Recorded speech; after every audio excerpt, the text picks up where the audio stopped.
Hi students, welcome to online class. So in this video we are going to discuss about chapter 10, flow of control. In this we are going to discuss about the if else statement. If else statement. In the previous video we have discussed about if statement. Now in this video we are going to discuss about if else statement. So these are the selection statements. These are the selection statements.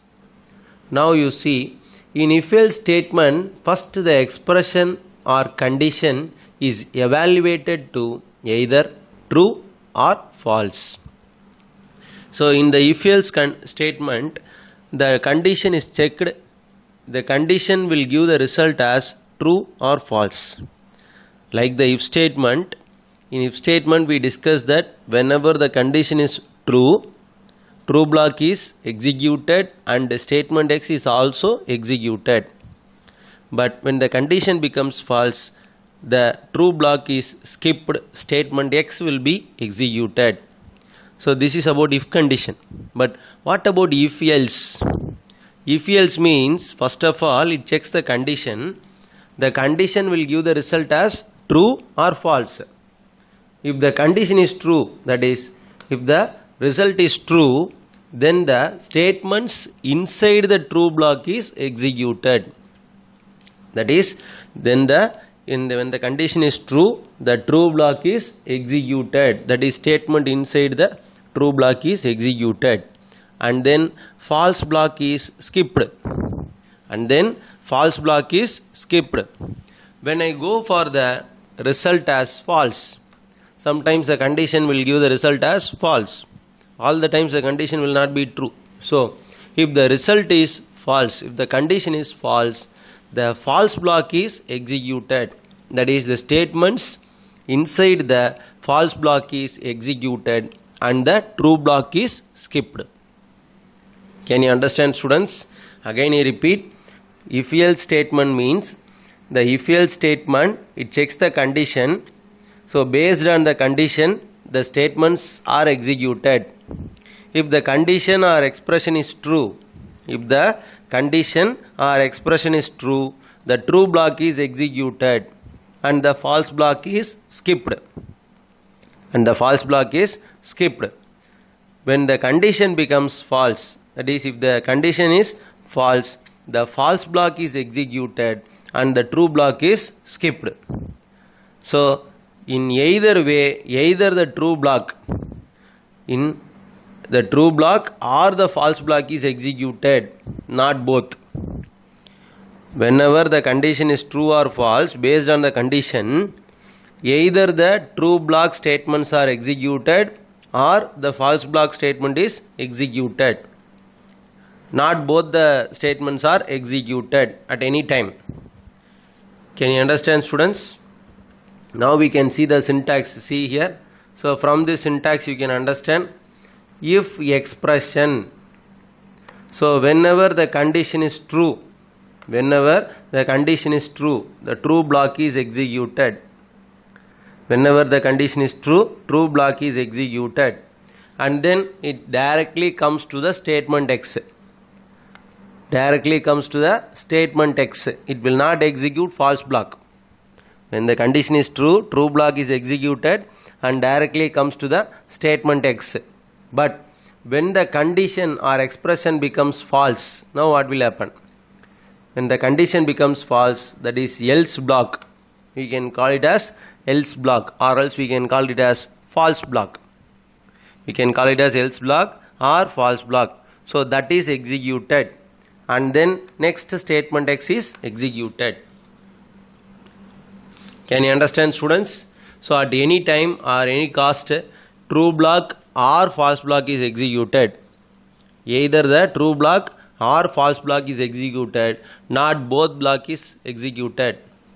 Both the block are not executed. Now you see the flow chart.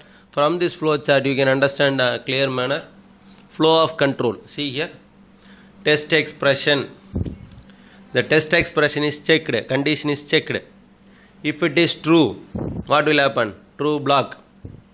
If it is true, true block. If it is false, false block. So if the condition is true, true block and then statement X. If the condition is true, true block and then statement X. When the condition becomes false, false block and then it directly touches the statement X and then directly goes to statement X. So at any point of time, either true block is executed or false block is executed. At any point of time, true block or false block is executed, but not both. Can you understand, students? Right. Now we can see the program. So we are going to see the program to find out the given number is odd number or even number. We are going to find out whether the given number is odd number or even number. So how can you find out that the given number is odd number or even number? Yes, we have an option. Whenever the number is divisible by 2, we want to say that whenever the number is divided by 2, if the remainder is 0, then that number is called even number. Whenever we divide the number, that number is divided by 2, we get the result as 0, that is divisible by 2. And the number is divisible by 2, the remainder should be 0. Then that number is called even number. Like that, whenever we divide the number and then we get the remainder as 1. Whenever we get the remainder as 1, so that number is called as an odd number. That number is called as odd number. Can you understand, students? Right. So now let us see the program. See here. So hash include IO stream. So before that I copy the program. Right. Now hash include IO stream, then using namespace std, then int main. So these are the lines which comes as usual. Then now you see here int num comma rem. Int num comma rem. Why we are declaring two variables? So first variable is used for getting the number, getting the input from the user. We are going to get the input from the user. So int num. Num in a sense number, int number. And then comma rem. Rem stands for remainder. Why we want to declare one variable called remainder? Because based on the remainder, if the remainder is 0, then that number is called a even number. If the same remainder is 1, then that number is called a odd number. So we want to store the remainder. We want to store the remainder in a separate manner. So two variables are declared, int num comma rem, remainder. Then next, cout, enter a number. So we are asking the user to enter a number. That number should be stored in which variable? In num. So we are getting the input from the user. We are getting the input from the user and it is stored in the variable num. We are getting the input from the user and it is stored in the variable num. Then see here next line, rem num percentage 2. Rem remainder is equal to num percentage 2. What is the meaning of percentage operator? In the chapter 9 itself we have studied in operators, arithmetic operators. Percentage means modulo division. Percentage means modulo division, which gives us the remainder. So whenever we divide the number by 2, we want to know the remainder. So using this operator we can get the remainder. Let us take an example, 4. 4 percentage 2. Now what will happen? 4 percentage 2. 4 percentage 2 means 4 divided by 2. 4 divided by 2 means first 2 2s are 4. Then what is the remainder? 0 is the remainder. So 0 will be stored in rem, that is remainder. Now see the condition. What is the condition? If rem is equal to 0. So this is relational operator. If rem is equal to 0. So now what is stored in REM? 0. So 0 is equal to 0. Condition is true or false? Yes, condition becomes true. Now what will happen? What is inside the true block? That is if block. See out the given number. See out /n the given number. So what is num is 4. The given number 4 is even.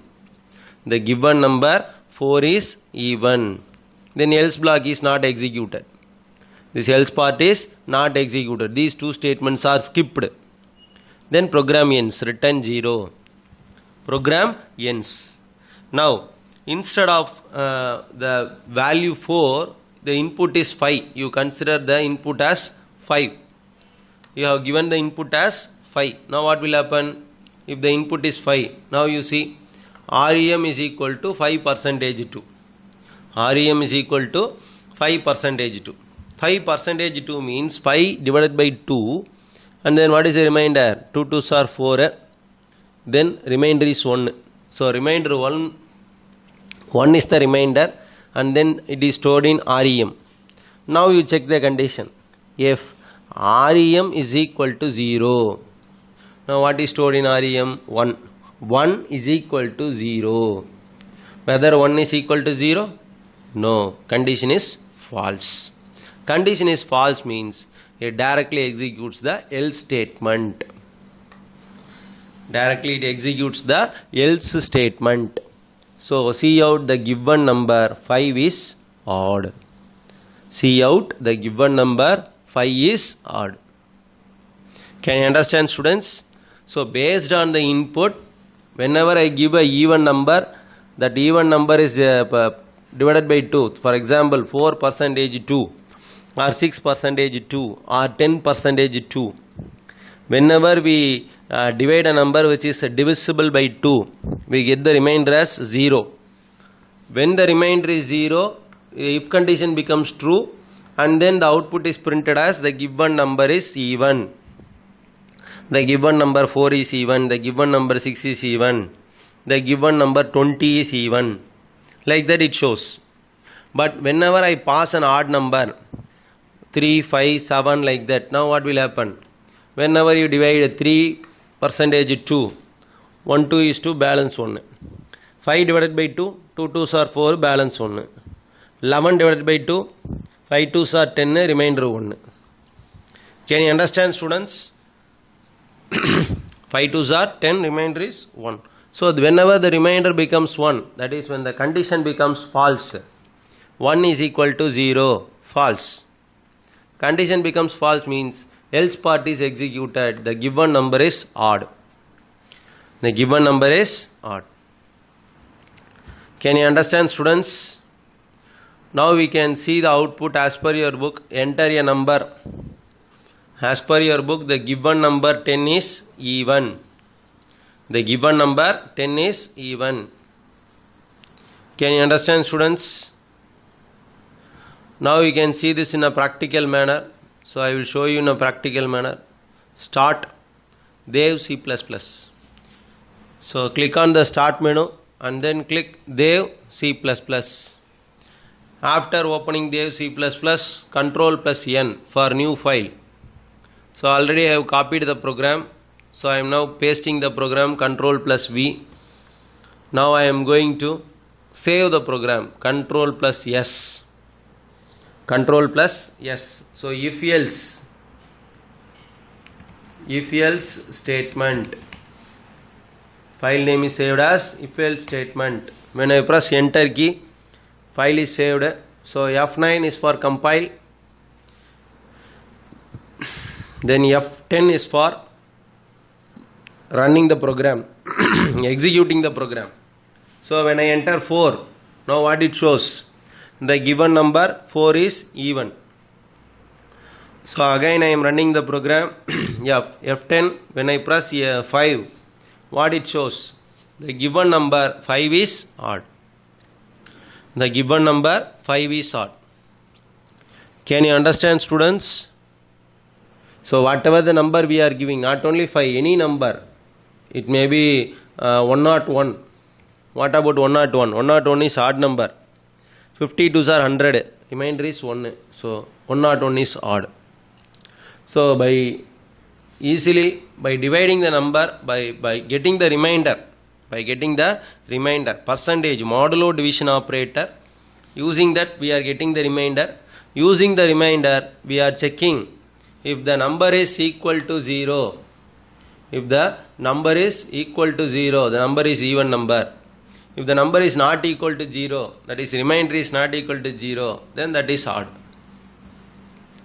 So see here in the above program, the remainder of the given number is stored in REM. What is REM? REM means remainder. If the value of the remainder is 0, the given number is inferred as even number. If the remainder is 0, then that is even number. Otherwise, it is odd number. Can you understand, students? I think you might have understood this video. If-else statement. Let's end the class. So, thank you, students.